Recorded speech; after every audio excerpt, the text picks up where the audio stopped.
Human beings are searching for the personal experience of reality. They are seeking to come to understand themselves, to find a reason for their own existence.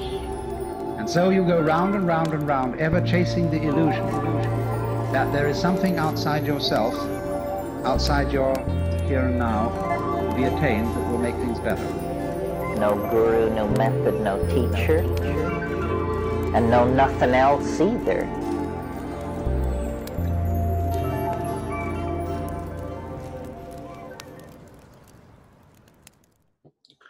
Welcome, fellow Phoenixes. One thing for certain about life is that obstacles occur, hardships surface, and at times we are presented with pain. In my opinion, not one human being is above this reality. But what if there was a path to peace within the tempest of turmoil? Although we can't avoid the occurrence of events in our life, we can actively strive to create a bulletproof shine that can be a lifeline in troubled times. Let's investigate how to achieve an attitude of incorporation and holistic appreciation. And now I'd like to get into a couple quotes. Take one's adversity, learn from their misfortune, learn from their pain, believe in something, believe in yourself, turn adversity into ambition, now blossom into wealth. And that was said by Tupac Shakur. Many of us spend our whole lives running from feeling with the mistaken belief that you cannot bear the pain. But you have already borne the pain. What you have not done is feel all you are beyond that pain. And that was said by Khalil Gibran. So now I'd like to take a moment and just focus on what we're grateful for, super duper quick.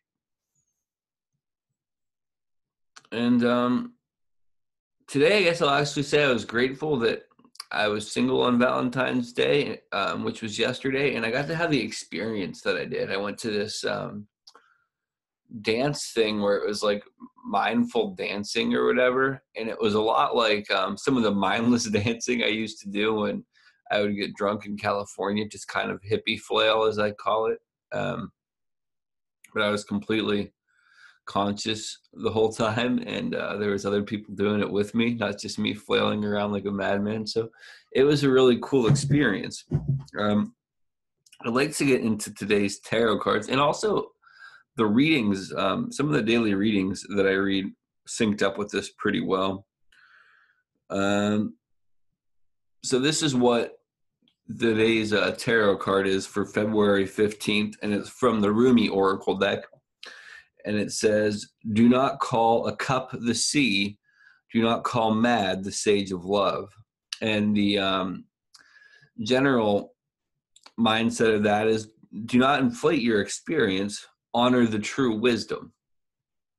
And that's kind of what a lot of people do in regards to that suffering that I was kind of mentioning in the beginning, is inflate the suffering and not just look at it realistically and say, well, this is what it is, but there's all this good stuff going on too. When shit goes bad, we tend to overemphasize what's going wrong, the one or two things going wrong, and not really look at every element we have to be grateful for. In my personal experience, maybe you don't. And if you don't, that's awesome. Good for you. A lot of other people do, I'm certain of it. And this is from a Cherokee Feast of Days, and it's for February 15th. Once change begins, it often comes in multiples, ranging from easily handled small changes to the great ones that can become quickly unwieldy. When this is the case, it tends to scatter our forces. It is harder to achieve order and staying power when our attention is scattered. There is a calm center to everything, even a tornado, which the Cherokee calls unole. I probably butchered that. Swirls around a calm eye. Most calm places are very small, but small cells of tranquility can be the seed of greater peace. We have to believe in peace, even though we cannot always feel it. It is within us, and it will grow if we give it the opportunity. With peace of mind, doors open, the tide turns, and something good breaks for us. It is good enough reason to work towards solutions rather than dwelling on problems. And the quote at the bottom is, stand fast and remain united, and all will soon be well. And that was said by Chief John Ross. And I'll read one real quick one from the 365 Tao. Life is beauty, terror, knowledge. A crucial part of following Tao is seeking knowledge. All the efforts of self-cultivation are meant to make us a fit vehicle for that search. Sometimes what we learn is not pleasant. With learning, we glimpse life as it really is, and that is difficult to bear. That is why spiritual progress is so slow. Not because no one will tell us the secrets, but because we ourselves must overcome sentiment and fear before we can grasp it. There is an underbelly of terror to all life. It is suffering. It is hurt. Deep within all of us are intense fears that have left few of us whole. Life's terrors haunt us, attack us, leave ugly cuts. To buffer ourselves, we dwell on beauty. We collect things. We fall in love. We desperately try to make something lasting in our lives. We take beauty as the only worthwhile thing in this existence, but it cannot veil cursing, violence, randomness, and injustice. Only knowledge removes this fear. If we were shown the whole truth, we could not stand it. Both lovely and horrible details make us human, and when knowledge threatens to show us our follies, we may realize we are not yet ready to leave them behind. Then the veil closes again, and we sit meditating before it, trying to prepare ourselves for that moment when we dare to part the curtain completely. And I felt that both of those really dialed into today's topic, which I would call Bulletproof Shine. And I got that name from Diego's Umbrella song, which if you've never listened to Diego's Umbrella, I suggest that you do. It's Gypsy Pirate Polka music, and it's freaking phenomenal. But for me, with the concept of Bulletproof Shine is cultivating that attitude or presence or mindset that even in difficult times, things will get better, that you can weather through them, that it's just a cycle. And it's like within the Cherokee Feast of Days things, it pretty much says you like find that inner stillness. There's stillness and peace and tranquility in everything. But if I'm looking at this problem and I'm focusing on this large element of it and not focusing on that small little cell of tranquility within it, I'm going to stay miserable. And sometimes I think that you kind of need, at least I personally need to be shaken up that way at this stage in my life. Maybe it won't always be so. But usually when I start evaluating the cause of this turmoil, the cause of this upsetness, and look for the knowledge within that situation, kind of like it talks about in the Tao, the 365 Tao reading, although that is unpleasant largely to consciously try to evaluate my part in this situation, take accountability for my own suffering, my own misery, which one of the universal factors in every single problem I've had is me. I know, right? But that's hard to believe that every problem I've had has me in the center of it in some way, shape, or form. So if I can learn to be that cell of tranquility, it will make it easier for me. But I also have to temper all those things with reality and say, this is what it is. This is the experience that's going on. Like not running from it, I guess. But also not being run by it. So it really becomes like, how do we cultivate this bulletproof shine? And I have this saying that I've said on the podcast before, and it's something that I really believe. And it's like, for me, when things are going wrong, I try to maintain this attitude of shit, storms, and sunshine is all what you need for things to grow. So when I'm faced with a difficult situation, one of the ways I can cultivate that bulletproof shine is trying to find a lesson from it, trying to figure out what this experience is trying to teach me, trying to figure out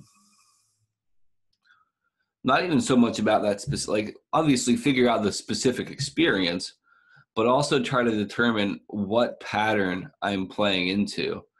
Is this a form of self-destruction? Is this a form of not accepting something about somebody else and making myself upset? Is this a form of me trying to control situations? And when I really break things down like that, and then try to figure out like what the pattern is within my own personal place, I won't say that I can necessarily avoid doing that behavior again immediately, but I cultivate more knowledge and awareness of some of my own actions. And it's not that I beat myself up for acting that way, because I don't find that to be useful either. But finding a way to accept that that's how I'm acting now, not beat myself up for it, but also work towards changing it. I don't know if that makes sense. I'm sure it does to some people. But for some people, they might be like, well, how can you acknowledge that you're acting on some bullshit and not beat yourself up for it? I mean, I guess the short answer for that would be acknowledge that that pattern has been established, or that way of acting has been established from years of conditioning, from environment, from people, from my own thought processes.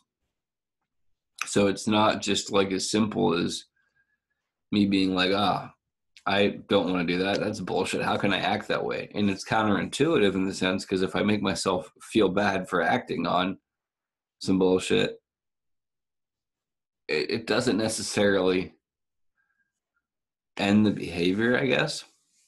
Like, I'm beginning to find that one of the best ways for me personally, to move through stuff is being a good place with it. Like, not allowing it, but being like, yeah, it's okay that this is where I'm at. It's okay that I don't like this, but also this is not serving me to feel this way. This is making this more difficult for me. I hope I'm getting that across.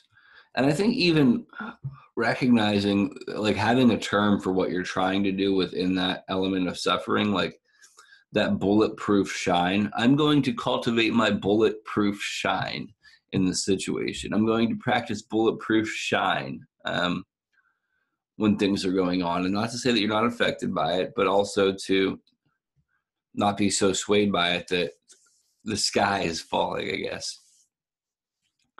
I feel like at this point, I've really explored that topic as much as I'm able to. I guess one thing I'll do is relate it to like where I'm at in life right now. Just with like doing the final touches of this book. I had talked about it on other episodes, but like reaching out for cigarettes,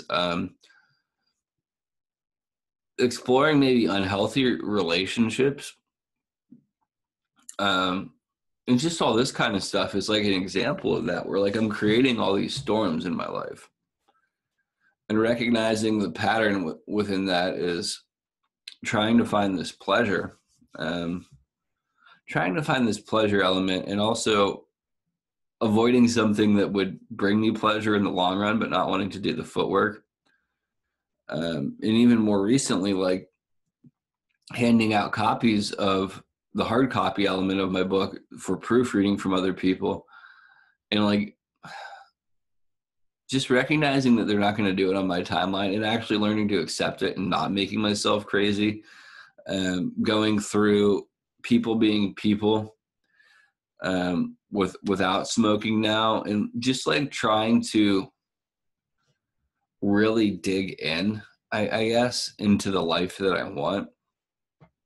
So it's like I was fighting, kicking, screaming, not screaming so much, but making a big ruckus about everything. And now it's like, just establishing myself and recognizing that difficult, uncomfortable experience was a big learning opportunity for me. And it's something that's going to help me build a stronger foundation overall. Like that's that bulletproof shine. And yeah, that book's going to be coming out soon. If you like the podcast, leave a review on iTunes. If you want a tarot card reading, or if you want to buy something from my store, which is how I would appreciate if people would support this podcast, because I'm not going to do the traditional Patreon to get extra content for paying me modality, because that's not how I want to operate. Even if it screws me over, I guess. But yeah, you can check out my other podcast, Phoenix Poetry Podcast. And at this point, I'm just flapping my gums. So with that, love and light, I appreciate you all. Namaste.